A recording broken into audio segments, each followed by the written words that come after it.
from Mauritania.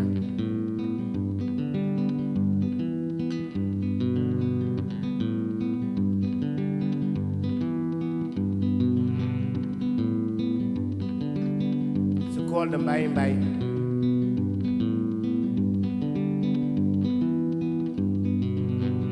It's celebrating friendship.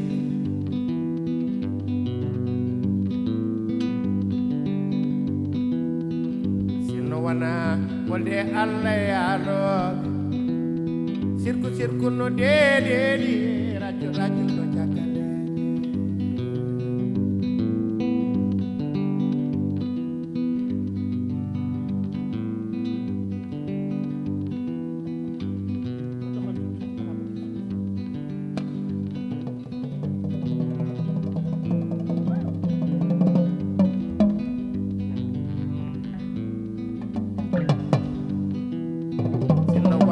walde Allah ya lobe mi yellobe de nabi Musa bay mi yellobe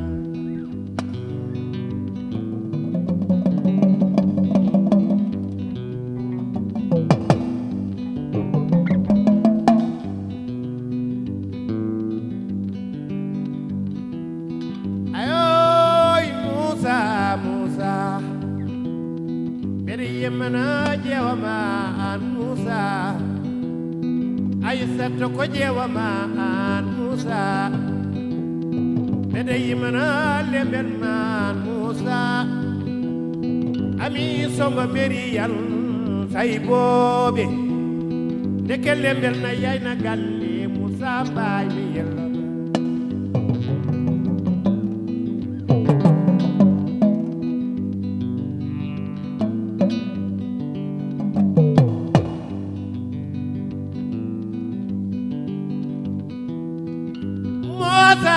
Babel bay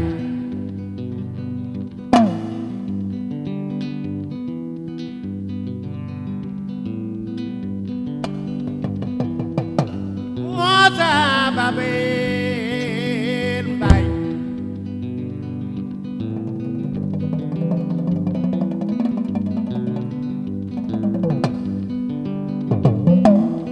gorko yoma berina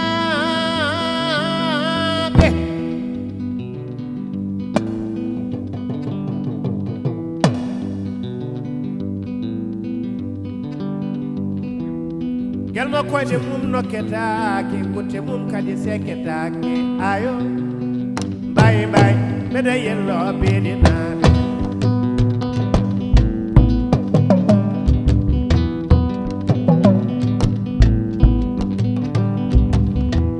ayo bay mede ya beedi naabe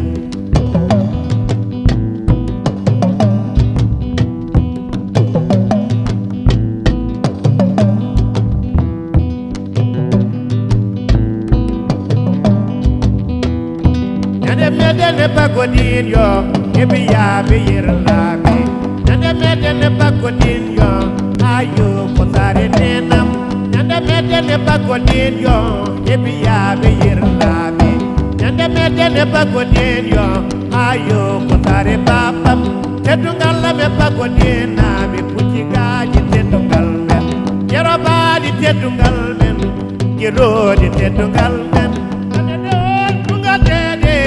bebe na garda jam ayo ya Allah jomam de yello bagodin yo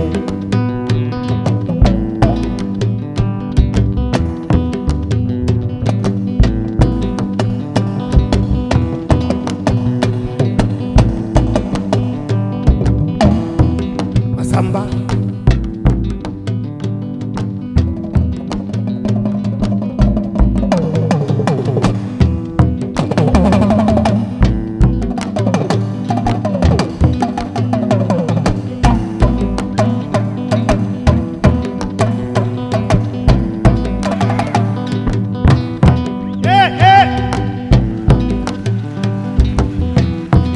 Masamba